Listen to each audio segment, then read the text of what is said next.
Fala pessoal, tudo certo? Hoje quero compartilhar com vocês aí a minha opinião e também falar sobre a minha experiência com desenvolver circuitos utilizando a protoboard, né? Ou então a placa ilhada, que é essa daqui, né? Que a gente solda os pontinhos atrás dela. Para quem não me conhece, talvez aí pode pensar que eu sou um pouco leigo, não. Já vou aproveitar esse vídeo para emendar sobre o que eu estou projetando aqui, né? Aqui eu estou desenvolvendo um inversor de tensão, né? Ele utiliza o SG3525 e vai utilizar depois alguns IRF3205, tá? E aqui, como vocês já podem ver, que vai fazer parte até desse vídeo aqui para reforçar o que eu vou falar sobre, que eu fiz aqui tem uma placa lógica, né, desse inversor. Essa daqui não conta. Aqui eu tenho uma etapa de retificação, né, que também fiz numa placa ilhada, e aqui eu teria o feedback, né, onde eu ajusto a tensão de saída. Ele no momento que ele está desplugado, porque eu estou tirando ele da outra ponta aqui. E com esse projeto de inversor aqui, eu estou com 28 volts, eu estou alimentando essas duas lâmpadas de 100 watts aqui. Elas estão ligadas em série para diminuir um pouco a corrente enquanto eu faço testes aqui, né? E essa aqui basicamente é a corrente que tem entre as duas lâmpadas. Bom, vamos lá. Deixa eu desligar isso daqui. Isso daqui eu quero também comentar com vocês, que talvez aí num dos próximos vídeos eu vou pôr um modelo dessa placa funcionando, já montada, feito o circuito impresso dela, né? Porque tá ficando muito eficiente. Apesar de parecer todo bagunçado aqui, esse projeto de inversor de tensão tá dando super certo. Beleza? Mas vamos ao que interessa.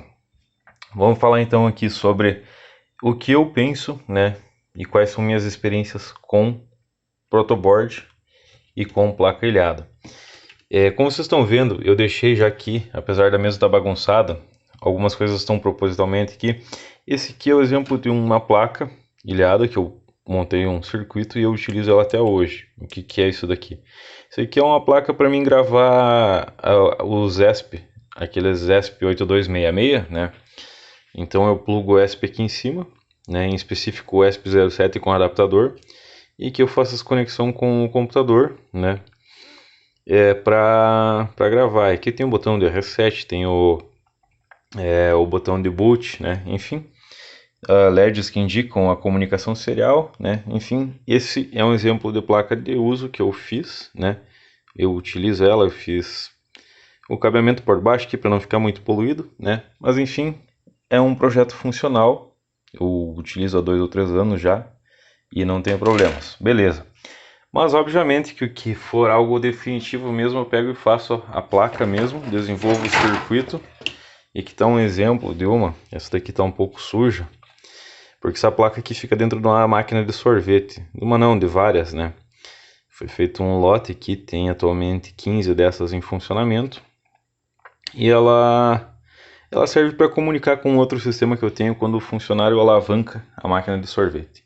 Enfim, não vem ao caso, era só para mostrar mesmo que quando o projeto for tipo definitivo mesmo, então eu monto a placa, né, e faço um circuito de verdade aqui. Voltando ao assunto, então, como vocês já viram que o meu embasamento talvez não é tão pouco, não sou tão leigo no assunto, né? Aqui está um outro projeto um pouquinho meio, né?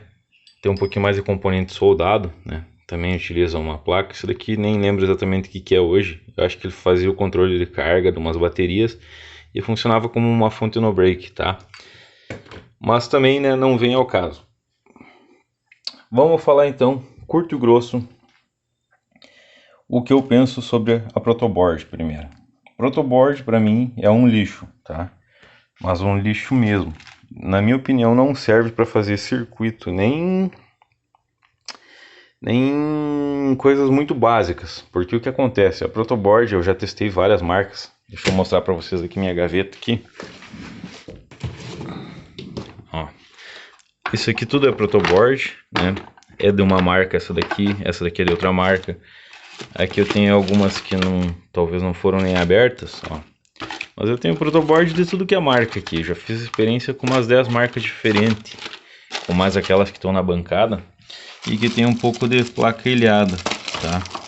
Também tem uma variedade enorme. Enfim, né? Vamos ver aqui. Por que eu acho que a protoboard é um lixo? Bom, para começar, que a maioria das vezes que a gente vai se envolver com a protoboard, tu começa a fazer um circuito, alguma coisa assim, ela tem muito problema de mau contato, mesmo utilizando esse tipo de jumper que está aqui embaixo, né? Ou usando esse tipo de jumper, né? Que é esse daqui é vendido como premium, não muda nada. Ou mesmo aquele outro bem vagabundinho, deixa eu ver se eu encontro algum aqui, que a maioria já foi pro lixo, né? No decorrer do tempo, acabava que eu não usava, alguns ia pro lixo. Enfim, vocês provavelmente sabem do que eu tô falando. Então, né, a conexão fica péssima, né? Funciona? Funciona, mas incomoda. Tem um exemplo aí de um vídeo também, muito antigo, que tá no meu canal. Ela tá aqui até, tá montado. Por incrível que pareça, né? Esse circuitinho aqui, ele emite um comando, né, para um ESC. E ele faz acionar um motor brushless, né? Eu fiz na protoboard, já tá cheio de pó porque ele tem anos. E por incrível que pareça, ele ainda funciona. E funciona até que bem. Mas ele tem lá seus maus contatos, tá? Enfim, né? Se eu utilizo essa placa aqui, né? Eu utilizo o protoboard? Sim. Mesmo achando um lixo, eu me obrigo a utilizar muitas das vezes pela praticidade. Então o que acontece? Muitas vezes eu quero fazer um teste, tipo, pôr um relé e um transistor, né? Esse transistor vai fazer o acionamento do relé. Então eu quero fazer um teste para ver como é que vai ser o aquecimento do transistor numa faixa, tipo, de tensão que eu vou aplicar nele. Coisas desse tipo eu acabo então utilizando a protoboard para testar, né? Mas para fazer um circuito de verdade mesmo, né? Aí eu já vou direto para a placa ilhada, mesmo que a possibilidade de tu perder, estragar ela seja muito grande, né? E é basicamente isso, né? Fora isso, para mim é inútil o protoboard. Eu tenho várias aqui que, né? Se eu voltasse no tempo, eu não teria comprado metade, talvez não teria comprado um terço do que tenho. Mas, obviamente, eu ainda teria porque em algumas situações são úteis, tá? E o que eu penso sobre essas placas? Essas aqui também, como vocês já viram aqui pelas cor, desenho que eu mostrei na gaveta, eu também já tive experiência com várias marcas, né? Não é uma coisa perfeita, até porque se precisar refazer às vezes uma trilha, mesmo usando um soldador fraco, né? Muitas das vezes tu vai dessoldar um componente e tu acaba arrancando essas ilhazinhas dela, né? Então, assim, tá longe de ser alguma coisa perfeita também, mas é pelo menos na questão de condução de sinais, ou mesmo de uma transmissão tipo de energia numa potência média baixa ali, ou principalmente se for numa potência maior, esse modelo de placa aqui é muito superior à protoboard, né? E a protoboard também ela tem um problema, por exemplo assim, se eu pegar aqui um MOSFET, esse daqui como exemplo, né? Claro, ele está sujo de solda, mas se ele fosse novinho, eu espetasse ele na protoboard, como ele tem os terminais bem mais grossos, né? Depois que eu tiro ali, ele já fica dando mau contato naqueles terminais que tinha na protoboard ali. Se eu pôr o jumper, mesmo sendo esse premium aqui, que é vendido como premium na internet, que ele é quadradinho, aqui não vai dar para ver bem, mas ele é quadradinho, feito enfim, né, de uma chapinha quadradinha, ainda assim dá muito mau contato, ou seja, é uma coisa extremamente também descartável, dependendo do que tu fizer com ela, tá? Vamos ver aqui, continuando. Então acabou assim que eu, há anos, né, quando eu preciso fazer um circuito mesmo, até pela qualidade, da rigidez do negócio, tudo, né, tipo, que eu vou poder talvez derrubar isso daqui no chão, cair, juntar, não vai ter dado nada de problema, enfim, né, não é tão prático, porque todas as vezes tem que soldar, e quando tu vira ela, o circuito fica ao contrário do que tu tá, né, do que tu tá vendo na parte de cima, mas é só uma questão de acostumar, né. Enfim, basicamente essa é a minha opinião, né? Eu utilizo muito mais isso daqui, como vocês podem ver, né? Eu estou fazendo um inversor de tensão, utilizando isso daqui, e quase todos os circuitos que eu desenvolvo, né, durante o processo de desenvolvimento, eu faço utilizando essa placa ilhada, né? Aqui eu tenho um outro projeto, deixei aqui para mim lembrar, né? Aqui, por exemplo, eu estava construindo um rastreador veicular que utiliza aqui duas células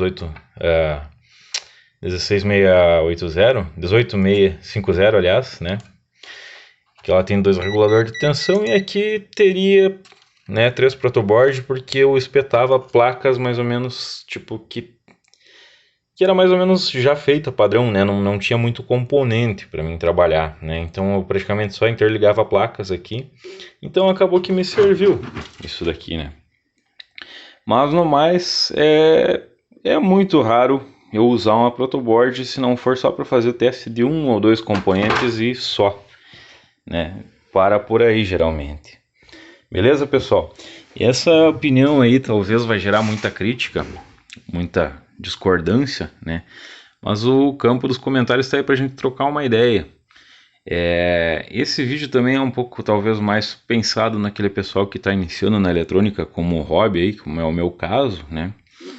E para não se frustrar tanto, então pelo menos pode ter, tipo, vai pensar que às vezes, eu tô comprando uma protoboard de marca ruim, esse que é o problema, e vai e compra de outra marca, como eu mesmo já pensei e já fiz, né?